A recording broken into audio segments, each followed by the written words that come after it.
2023 October 7 നടന്ന ആക്രമണങ്ങളിൽ Hamas ലൈംഗിക അതിക്രമത്തെ യുദ്ധ ആയുധമായി ഉപയോഗിച്ചതായി ഇസ്രായേലി റിപ്പോർട്ടുകൾ ഇപ്പോൾ പുറത്തുവരികയാണ്. നിയമവിദഗ്ധരുടെ ഒരു സംഘമായ ദിന പ്രൊജക്റ്റിൻ്റെ റിപ്പോർട്ടാണ് ഇപ്പോൾ പുറത്തു വന്നിരിക്കുന്നത്. ഇരകളിൽ നിന്നും ദൃക്സാക്ഷികളിൽ നിന്നുമുള്ള സാക്ഷ്യങ്ങൾ, ആദ്യം എത്തിയ ദുരിതാശ്വാസ പ്രവർത്തകരുടെ വിവരണങ്ങൾ, ഫോറൻസിക് ദൃശ്യ ഓഡിയോ തെളിവുകൾ എന്നിവയുടെ അടിസ്ഥാനത്തിലാണ് ഈ റിപ്പോർട്ട് തയ്യാറാക്കപ്പെട്ടിട്ടുള്ളത്. ചൊവ്വാഴ്ചയാണ് സംഘടന ഞെട്ടിക്കുന്ന റിപ്പോർട്ട് പുറത്തുവിട്ടിരിക്കുന്നത്. ഹമാസ് ഇരകളുടെ ജീവൻ അപഹരിച്ചുകൊണ്ട് അവരെ നിശബ്ദരാക്കിയത് കുറ്റവാളികളെ രക്ഷപ്പെടുത്താൻ സഹായകമായി. കൂടാതെ ആവശ്യമായ നിർണായക തെളിവുകൾ അന്വേഷകർക്ക് നഷ്ടപ്പെടുത്തുകയും ചെയ്തെന്നും റിപ്പോർട്ടിലുണ്ട്. ഗാസയിലെ 21 മാസത്തെ യുദ്ധത്തിന് ഇസ്രായേലും ഹമാസും വെടിനിർത്തൽ ചർച്ചകൾ നടത്തുന്നതിനിടയിലാണ് ഈ ഞെട്ടിക്കുന്ന റിപ്പോർട്ട് പുറത്തു വന്നിരിക്കുന്നത്.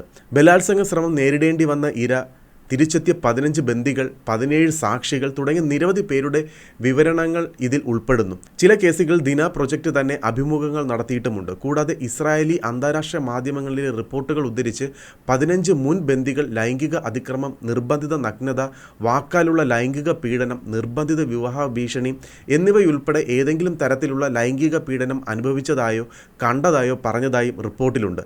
കൂടാതെ 2 പുരുഷ ബന്ദികളെ ബലമായി നഗ്നരാക്കി ശാരീരിക പീഡനത്തിന് വിധേയരാക്കിയതായും റിപ്പോർട്ടിലുണ്ട്. ദൃക്സാക്ഷികളുടെ വിവരണത്തിൽ കുറഞ്ഞത് 4 കൂട്ടബലാത്സംഗ കേസുകൾ ഉൾപ്പെടെ കുറഞ്ഞത് 15 വ്യത്യസ്ത ലൈംഗിക പീഡന കേസുകളെങ്കിലും ഉൾപ്പെട്ടിട്ടുണ്ടെന്നാണ് റിപ്പോർട്ട് പറയുന്നത്. ഇരകളെ ഭാഗികമായോ പൂർണ്ണമായോ വസ്ത്രം ധരിച്ചിട്ടില്ലാത്ത നിലയിൽ, കൈകൾ കെട്ടിയിട്ട നിലയിൽ കൊല്ലപ്പെട്ടത് കണ്ടെത്തിയത് ഇതിന് തെളിവാണെന്നും റിപ്പോർട്ടിലുണ്ട്. അതേസമയം പുതിയ റിപ്പോർട്ടിനെക്കുറിച്ച് ഹമാസ് ഇതുവരെ പ്രതികരിച്ചിട്ടില്ല. നേരത്തെ 2023 ഒക്ടോബർ 7 ഇസ്രായേൽ ആക്രമിക്കപ്പെട്ടപ്പോൾ തങ്ങളുടെ സൈനികർ ലൈംഗിക അതിക്രമം നടത്തിയെന്ന ആരോപണം ഹമാസ് നേരത്തെ നിഷേധിച്ചിട്ടുണ്ട്.